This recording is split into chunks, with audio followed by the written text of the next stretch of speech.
আসসালামু আলাইকুম। আমরা যে কাজটা দেখতেছেন এটা চার্জিং পোর্টের লাইনটা উঠে গেছে। এটা কিভাবে মেরামত করব, কিভাবে কাজটা করব ভিডিওটার সাথে থাকুন। এই ধরনের সমস্যাগুলি তুলে ধরার জন্য আমি ভিডিওগুলি বানিয়ে থাকি। যাতে ভিডিওগুলি দেখে আপনারা কিছু শিখতে পারেন, বুঝতে পারেন তার উদ্দেশ্য করে বানিয়ে থাকি। আমি চার্জিং পোর্টের গ্রাউন্ড লাইনটা আমি শর্ট করে দিচ্ছি। শর্ট করে দিয়ে আপনাদেরকে দেখাচ্ছি কাজটা কিভাবে হবে, কিভাবে করব। ভিডিওটা গুরুত্ব সহকারে দেখুন। ভিডিওটা ভালো লাগলে কমেন্ট, লাইক, শেয়ার করে দিয়ে অন্য ভাইদেরকে দেখার সুযোগ করে দেবেন, যাতে ভিডিওগুলি দেখে কিছু শিখতে পারে।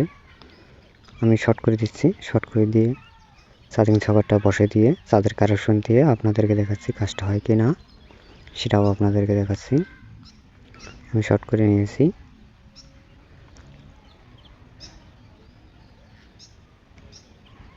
আমি রং ধরে নিচ্ছি যাতে লুজ কানেকশন থাকে না।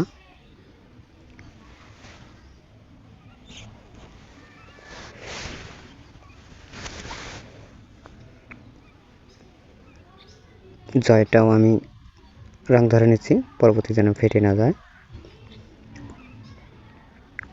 আমি চার্জিং সকেটটা এখন বসে নেব। বসে নিয়ে চার্জের কানেকশন দিয়ে আপনাদেরকে দেখাচ্ছি। ভালোভাবে সোল্ডারিং করে নেব।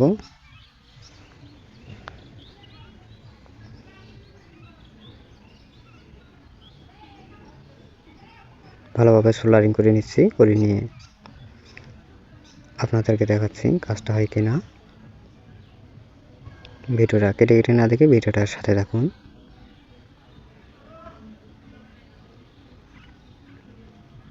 আমি চার্জিং সকেটটা বসে নিচ্ছি। সমানভাবে বসে নেব যাতে আঁকা বাঁকা না হয়।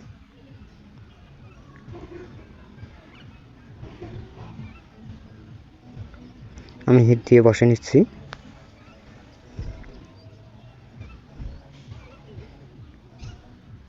বসে নেওয়া পর্যন্ত অপেক্ষা করব।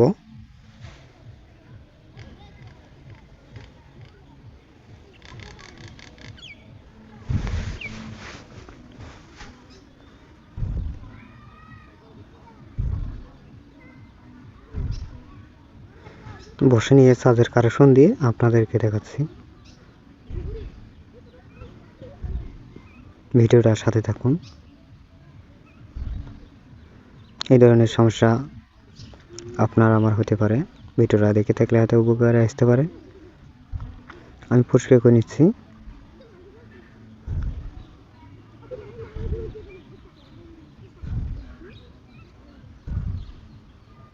ভালোভাবে পরিষ্কার করে নেব, পেশের কোনো যেন অংশ না থাকে।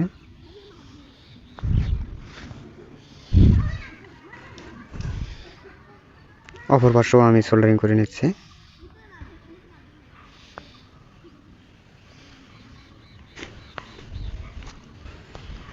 সোল্ডারিং করা শেষ। আমি চার্জের কানেকশন দিয়ে আপনাদেরকে দেখাচ্ছি কাজটা হয়ে গেছে।